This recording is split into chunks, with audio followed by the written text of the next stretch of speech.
Good morning, Fellowship Hi-Crest. Welcome to your Jumpstart. Today we'll be in Judges chapter 10, verses 17 and 18, and chapter 11, 1 through 11. Go ahead and join me there. At the time, the armies of Ammon had gathered for war and were camped in Gilead, and the people of Israel assembled and camped in Mizpah. The leaders of Gilead said to each other, "Whoever attacks the Ammonites first will become ruler over all the people of Gilead."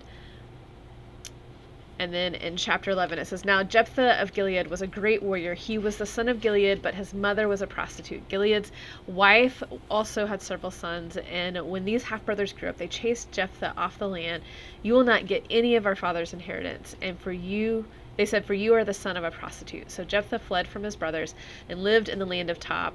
Soon he had a band of worthless rebels following him." I'm going to let you go ahead and read through verse 11, but basically, the Israelites end up in this place where they need someone like Jephthah to come rescue them. They need his skills, they need his leadership, and they humble themselves and they go ask him to be their leader after they've driven him out. And so Jephthah has a past, whether that was a past that he made for himself or that his family made for him. It seems like there's probably a little bit of both going on there. He had a past and he had a history, but God uses it anyway. And we see later on in Jephthah's story that he says, "If God wins this battle for me, will you really make me ruler over your people?" He knows that if the Israelites win, if they walk out of this time victorious, that God is going to be the one that does the work for him and for the Israelites. And so he's giving credit where credit is due. He's a faithful man of God, especially here in the beginning of his story.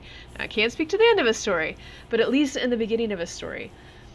But he has a history. He has a past. And so my question for us today is, how do we let our past and our stories and our histories work in our lives today? Do we allow God to use our past and our stories and the places that he's brought us from? Do we allow him to use those stories? Do we share them in our testimonies as we're speaking into other people's lives, as we're encouraging them? Are we talking about how God has brought us from one place into a new place, how he's changed us and transformed us? Or do we hide our past? Are we ashamed of our past? Are we ashamed of the places that we've come from and who we are? So that's my question for you today. My encouragement for you is to remember, no matter what your past is, then God loves you. He cares for you, he pursues you, and he wants to be able to use you in his grand story. Thanks for joining us today. Continue to power up, pour in, and spill out.